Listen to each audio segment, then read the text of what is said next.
Have you ever looked back at just one single moment in your life, a choice that felt, I don't know, small at the time, and just wondered, what if? Oh, all the time. That what if question. Right, what if I turned left, not right?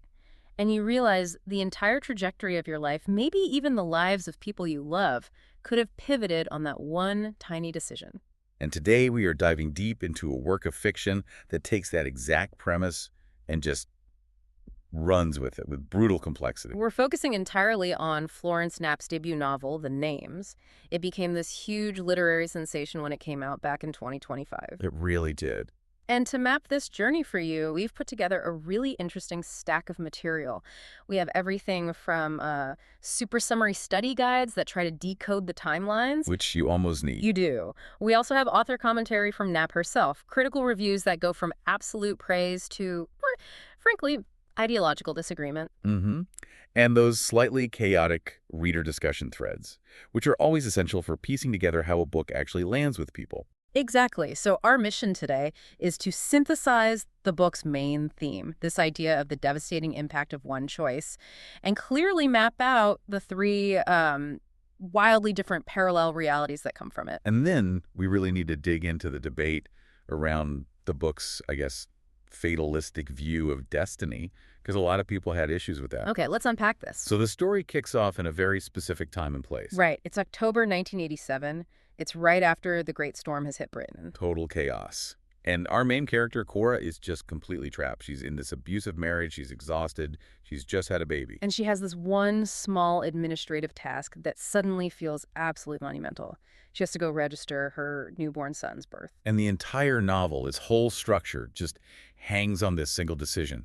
Because Cora feels, deep down, that the name she picks is this huge symbolic marker. It's not just a name. Not at all. It could reinforce this toxic family trajectory, this cycle of violent men she's desperate to break, or just maybe it could give the next generation a clean slate. The theme is right there on the surface, isn't it? The large impact of small choices. Exactly. Filtered through a mother's fear and her sense of duty. And the three names she's thinking about are so heavy with meaning. They basically represent her options: compliance, compromise, or just outright defiance. So first, there's Gordon. That's the husband's choice. The traditional, expected, safe option. And Cora hates it. I mean, she viscerally dislikes it. She thinks the name starts with a splintering wound and then ends with a downward thud. Wow. Yeah, to her, it feels like locking a chain. Okay, so then there's Julian. This is Cora's preferred name, her compromise. Right. Knapp tells us she found it in a baby name book, and it meant Skyfather.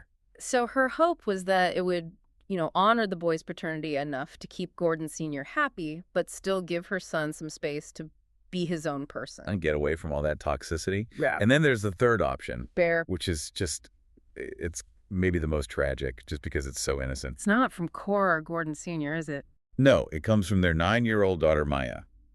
And she suggests it because it sounds soft and cuddly and kind, but also brave and strong. It's a child's appeal for kindness in a really violent home.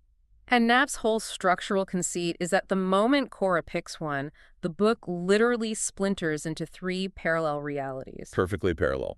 They span 35 years, with sections set exactly 7 years apart. It's incredibly rigid, almost mathematical. Which, on the one hand, helps you keep track, because you always know which name timeline you're in. But on the other, a lot of readers found that constant jumping really demanding, especially people who listen to the audiobook. I can imagine. But the one constant, the anchor in all this trauma, is always the father, Gordon Sr. He's the immovable object. Every source just calls him a monster, a violent prick, an insecure tyrant. It's interesting, though, because the author gives him that one small moment of self-reflection right before he dies in the Gordon timeline. She does. Does that moment, which is really one of the only times he seems human, does it complicate the idea that he's just pure evil? I think it complicates the idea of fate more than the idea of evil. I mean, outside the home, he's a respected GP, a pillar of the community. Right. But inside, Knapp is just unflinching. There's physical abuse, emotional coercion, addiction, sexual violence. He is the engine of the entire novel. The names are just the different paths the family takes to try to navigate him. Okay, so let's map the outcomes. Let's start with timeline 1, Gordon. The compliant path.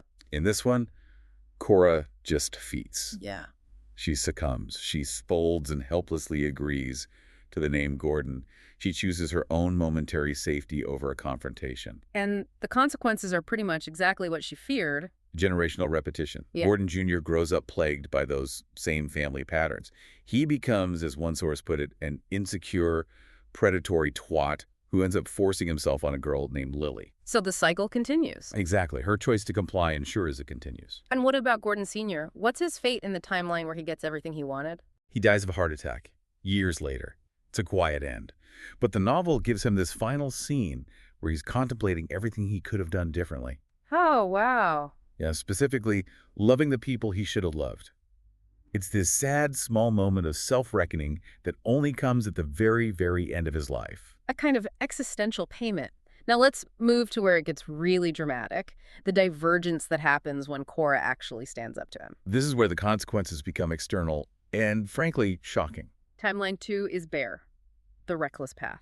Cora makes the choice that both thrills and terrifies herself.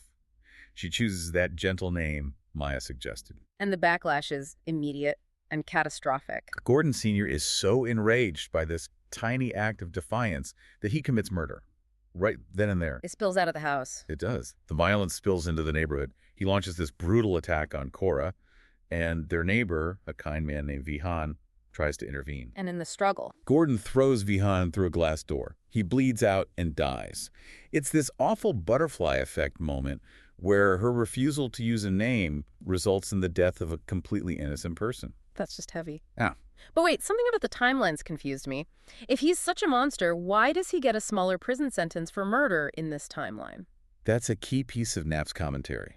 The sources say he gets out of prison early enough to remarry to have a whole new life. He does. Because in the Bear timeline, the murder is seen as a crime of passion, a spontaneous escalation during an assault. It's not premeditated. So he's imprisoned, but he gets a second chance at freedom. Which is horrifying.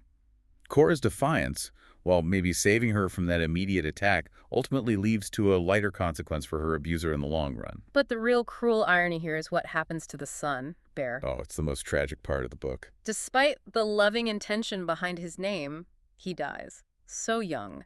From an allergic reaction to a wasp sting, some readers felt that was just, I don't know, manipulative. It feels that way until you see the connection to the other timeline. The Gordon timeline. Exactly. Yeah. In the Gordon timeline, when Gordon Jr. gets stung by a wasp, who was there, Gordon Sr., the respected GP, he knows exactly what to do, gives an adrenaline shot, and saves his son's life. A moment that never happens for Bear. Never. Because their lives are on such a different path, the father is gone, that intervention never occurs. So in the timeline where she complies, the terrible father's expertise saves the son's life. But in the timeline where she defies him, the son is left vulnerable to just random nature. And Knapp links it back to his name, right? To his character. This does, and it's heartbreaking. Bear is described as having this naivety, this deep desire to be soft and easygoing. So when he's stung, he delays seeking help. He almost refuses to panic. That desire to be soft, the very thing the name promised, is what kills him. It's the ultimate, cruelest twist of fate. It really makes you think about the small choices in your own life. Now let's get to timeline 3, Julian. The compromise path. Cora chooses her preferred name, hoping for a middle ground. And Knapp even relocates this part of the story to Ireland to give it a distinct feel. But the compromise doesn't work. No. In fact, the violence just intensifies. Cora tries to leave. She takes the kids to a shelter. But she goes back. She goes back. A lawyer tells her the courts would probably mandate shared custody, making it impossible to keep the kids safe anyway. And that decision proves fatal. This is where Gordon Sr. kills Cora. An act of exorcicide. Julian is only 5. And their daughter, Maia, hears the murder happen from the next room. It traumatizes her for the rest of her life. And the father's fate here. It's different from the Bear timeline. Very different. Gordon Sr. is just gone from the later parts of the Julian timeline. So the consensus is that he was jailed for life. For life. For murdering his wife. Yeah. Unlike the external passionate murder of Vihan, this internal domestic crime gets the maximum punishment. And Julian grows up with this terrible burden, this fear that he's like his father. A profound, lifelong fear. So just laying them out. Compliance leads to generational trauma. Reckless defiance leads to an external murder and an ironic death for the son. And compromise leads to the mother's murder. Exactly. And the sheer severity of those outcomes is why the book got such a divided reaction. Right. A lot of readers found it incredibly powerful, but others thought the premise was just too fatalistic. They called it a lazy device, arguing that a name shouldn't have that much power over a life. Some even felt Knapp was, punishing Cora for trying to assert herself in the Julian timeline, given what happens. It's a valid reading. I mean, if 2 out of 3 choices lead to death is the message that you just can't win against domestic terror. So what was the author's take on that? Knapp addressed it. She said her intention was to explore infinite possibilities, and that the key thing for her was that the son, in every single timeline, despite the trauma, eventually finds his own autonomy as an adult. So the name might have set the course for his childhood. But it didn't determine his final character. Which leads to a really good point some reviewers made. The book isn't really about the names themselves, it's about Cora's decision in that moment. It's about the choice to fold, to compromise, or to defy. One reviewer said it's about how a moment of courage or recklessness or blind terror can act like a finger on a scale, shifting the balance of a life forever. And no deep dive into the names would be complete if we didn't talk about that infamous, very confusing epilogue. Oh, yeah. The reader threads are just filled with people asking, wait, who is Hugh? Did I miss a whole timeline? The epilogue is deliberately chaotic. It's written from Gordon Sr.'s perspective as he's dying, but only in the Gordon timeline, the compliance timeline. Okay, so it's his final thoughts. A final burst of deathbed regret. It's a list of what-ifs and alternate paths that didn't happen. So he's imagining ways the cycle could have been broken. Things like, what if he died in a car crash? Or what if Cora had named the baby Hugh after her own father? Exactly. Or even, what if he'd overheard his colleagues talking badly about him and decided to change? It throws the 3 paths we just followed back into this realm of total chaos theory. Suggesting that Bear, Julian, and Gordon were only 3 of infinite possibilities. Many of which Gordon Sr. himself was responsible for ignoring.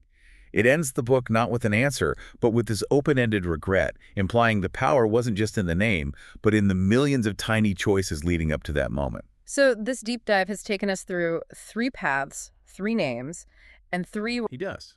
Which brings us to a final provocative thought.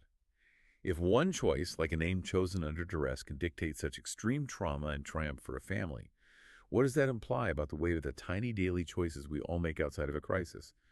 Are they too silently shaping our eventual destinies?